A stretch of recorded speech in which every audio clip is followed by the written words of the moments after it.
ఆనాడులో TDP MLA Vemireddy Prashanth Reddy మాట్లాడుతున్నారు. Live చూద్దాం.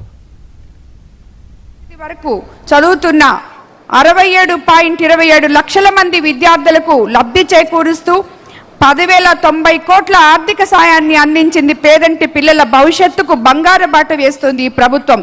గత ప్రభుత్వంలో 42 లక్షల మందికి ఇస్తే నేడు చంద్రన్న ప్రభుత్వం 67 లక్షల మందికి ఈ తల్లికి వందనం ద్వారా మనం అప్తాన ఆస్తం అందిస్తున్నాం. గత ప్రభుత్వంలో కుటుంబంలో 2 బిడ్డలకు అమ్మఒడి ఇస్తామని చెప్పి హామీ ఇచ్చి చివరికి ఒకే ఒక బిడ్డకి ఇవ్వడం జరిగింది. నేడు ఇంట్లో ఉన్న ప్రతి బిడ్డకి తల్లికి వందనం అందిస్తున్నాం. ఇటీవల మా కోవూరు నియోజకవర్గంలో రామచంద్రాపురం అని చెప్పి ఒక మారుమూల ఉన్న విలేజ్లో ఒక తల్లికి 4 బిడ్డలుంటే ఒక బిడ్డను చదివించుకొని ఒక 3 బిడ్డల్ని పనికి పంపాలనే ఉద్దేశంతో ఆమె ఆలోచన చేస్తూ ఉండింది. ఈరోజు మనం తల్లికి వందనం ఎంతమంది పిల్లలుంటే అంతమంది పిల్లలకు ఇస్తున్న తరుణంలో ఆమె 4 బిడ్డలకి మనం ఇవ్వడం జరిగింది. 4 బిడ్డలు కూడా ఈరోజు చదువుకోవడం జరుగుతుంది.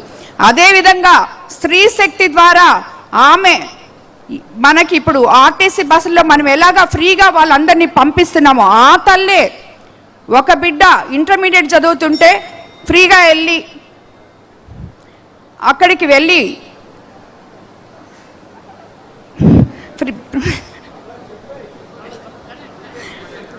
అక్కడికి వెళ్ళి ఆమె ఇంటర్మీడియట్ చదువుతున్నప్పుడు స్త్రీశక్తి బస్సులో ఫ్రీగా వెళ్ళిన దానివల్ల ఆ తల్లికి సుమారు ఆ బిడ్డకి సంవత్సరానికి 8,000, అలాగే ఆ తల్లి కూలీ పనికి వెళ్తుంటే ఇంకొక 2,000 ఇవన్నీ కూడా మిగిల్చుకోవడం జరిగింది. ఈరోజు మనం ఒక రైతు అన్నదాత సుఖీభవతో ప్రతి రైతుకి మనం 20,000 ఇవ్వడం జరుగుతుంది. అలాగే ఇందులో భాగంగా 25-26 ఆర్థిక సంవత్సరానికి గాను అన్నదాత సుఖీభవ కింద 46,85,000 వరకు 8,985 కోట్లు నేరుగా వారి ఖాతాల్లో జమ చేయడం జరిగింది. పెట్టుబడి సమయానికే విత్తనాలు ఎరువులు కొనే సమయానికే 3 విడతల్లో ఈ సాయం అందుతుంది. ముఖ్యంగా చిన్న సన్నకారు రైతుల విడతల్లో 14,000 అందడంతో వడ్డీ వ్యాపారాల దగ్గర మన రైతులు చేయజాస్తే పరిస్థితి తగ్గింది. ఇదే పథకం ద్వారా స్త్రీ శక్తి పథకం ద్వారా 5 రకాల బస్సుల్లో ప్రయాణం కల్పించి ఇప్పటి వరకు ఏకంగా 64 కోట్ల మంది ఉచితంగా ప్రయాణం సాగడం జరిగింది. అలాగే ఈ అన్నిటికన్నా కూడా దీపం 2 పథకం ద్వారా మనం ఏడాదికి 3 సిలిండర్లు ఇచ్చి ఆడపడుచులను ఆదుకుంటున్నాం. అలాగే యువగళం నిధి వారసత్వం అంటే తాతలు తండ్రులు ఆస్తులు పంచుకోవడం కాదు, వారి ఆశయాలను ఆదర్శాలను ఆచరించడం. వైకాపా పాలనలో రాష్ట్ర నలుమూలల జరిగిన అరాచకాలు అన్యాయాలను ప్రశ్నిస్తూ నవశకానికి నవగళంతో యువగళమై కదిలి నారా లోకేష్ గారు యువగళంలో చెప్పిన ఒకే ఒక మాట, యువత ఉద్యోగం కోసం రాష్ట్రం వదిలి వెళ్ళకూడదు, ఉద్యోగాల కోసం కంపెనీలు రావాలి అని.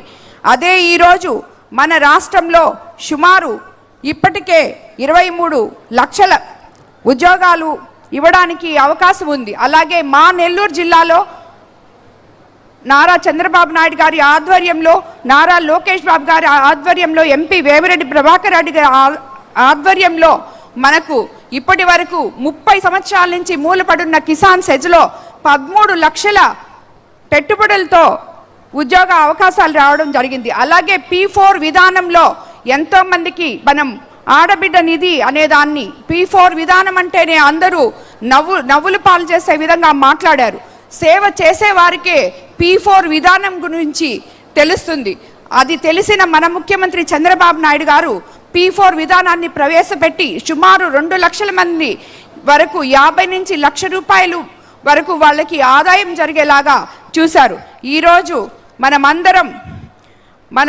మనం ఒకటే తెలుసుకోవాలి, రాబోయే రోజుల్లో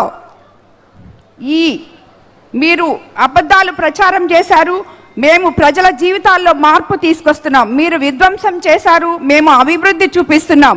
మీరు భయాన్ని పంచారు, మేము భవిష్యత్తు ఇస్తున్నాం.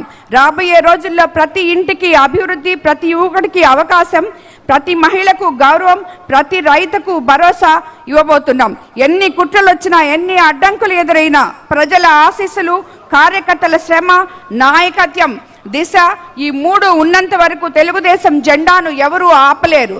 జోహార్ ఎన్టీఆర్, జై తెలుగుదేశం, జై సిబిఎన్ గారు, జై నారా లోకేష్ బాబు గారు.